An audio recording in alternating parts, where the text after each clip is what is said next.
Hello po mga babayan, mga kalingap, ka-business ka papi, kumusta po? Magandang buhay, Analisa Reality Vlog.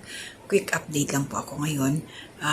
Bago ko ibigay ang aking opinion, sariling reaksyon patungkol ho dito sa isang kalingap partner, si Kenred TV, na meron po kasi siyang beneficiary na tinulungan matapos yung bahay. Pero bago ko ituloy ay maraming salamat po and welcome to my new subscribers, silent viewers, commenters, nagla-like, nagsishare po sa aking mga ginagawang reaksyon, and mga hindi po nag-i-skip ng ads, maraming salamat po. God bless po sa inyo.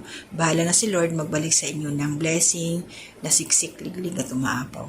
So ito po, bumisita doon si Kenred TV para i-follow up niya, i-update yung pagpapaayos sa bahay ni Jmar. Pakyawan kasi ang usapan nila doon. Wala siyang inabutang tao, walang gumagawa, at meron siyang mga napansin na parang hindi natin sure kung tatapusin pa ba yon, o kung ganun na lang, or baka sure sa budget, depende sa pinag-usapan nila kung magkano yung pakyaw. Kaya dito sa ganitong nagkaroon ako ng dito yung at tinitimbang ko, ano ba yung maganda pag nagpabahay ka? Pakyawan o arawan? Kasi may mga advantage saka disadvantage. Pero ito, panoorin muna natin. Kumusta? Ha? Dito tayo. Ganda na bahay mo Ganda na nga. Ha? Ganda na. Ganda na. Yung gamot mo. Iniinom mo yung gamot mo. Si pare kayo pumunta dito? Pumunta ko ganina. Pumunta kanina? Ayan na po.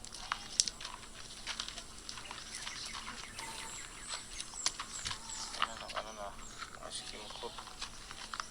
Kailan matatapos? Kailan na ito matatapos? Mark? Ha? Asan? Wala gumagawa ngayon? Mulakaw sa dong. Sa buro ka may mulakaw man. Wala nagbantay? Man. Nya. Amo dali yung kabukan na ni kapitan. Pakyaw man eh. Yaw nya. Lain man to. Aw ko ba kay pakyaw lagi. Bahala sila. Pipikan ra. Okay ra, basta pakyaw kailangan tapusin na to. So yan. Ganda mara. At ito hindi pa na ano. Saka dili na lang asya pilo ko kwando. Libre pa ni ano pa rin to. Magaspang man to. I-finish to. Kani ah? Oo, ito ba? Lababo. Kaya buhan man yan. Okay lang yan. Ito, lababo. Dapat i-finishing to. Hindi nila sinali to. Hindi naman do, di naman sila nag-deliver food upuan. Simento, galas. Ganito lang to. Ang pangit. Kasama man to dapat sa ano. Kasama man to ang lababo. Ito nga, hindi mo sinama oh.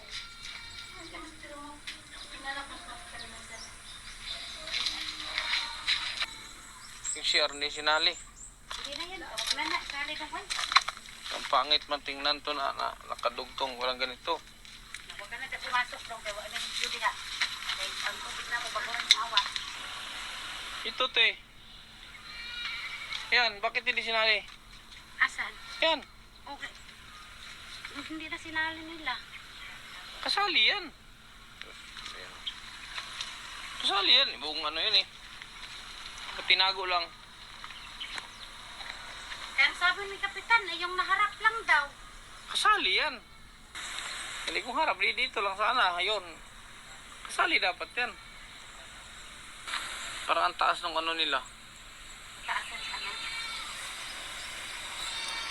Trasis. Ay, yung tubular. Pinasukatan itong bintana. Hindi pa. Bata na na daw. Mar! Jimar! Teka.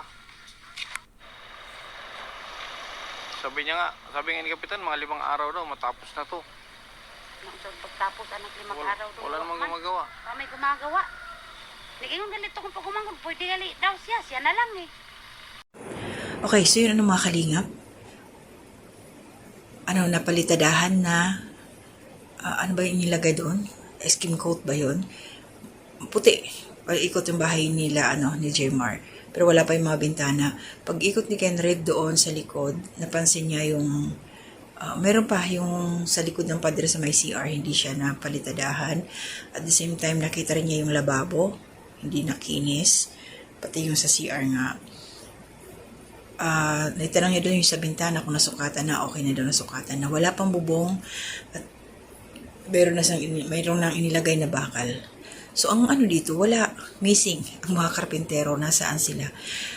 Sabi ko, pagpakyawan, sayang yung panahon ba na wala sila doon. Ang ganda, hindi umuulan. Tapos, di ba dapat na nabubungan na kasi na-skim coat na eh. So, mauulanan ulit yun kung sakasakali man. Hindi natin hawak yung panahon, di ba? Sayang yung gano'n na...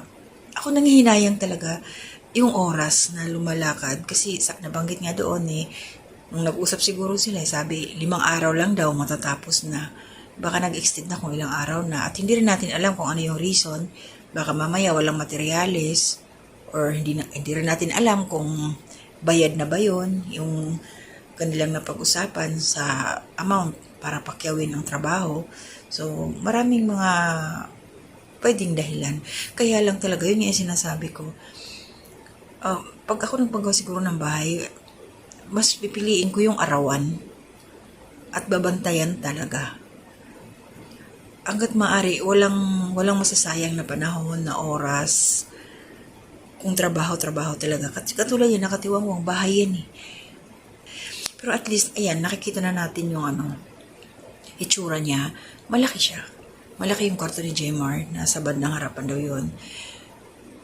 Abangan na lang natin kung kailan yun matatapos. Nakaka-excite. Kasi ito yung simula nung pinanood ko si Kendra, hindi ko alam kasi hindi ko siya nasubaybayan kung mayroon pa siyang mga napabahayan niya.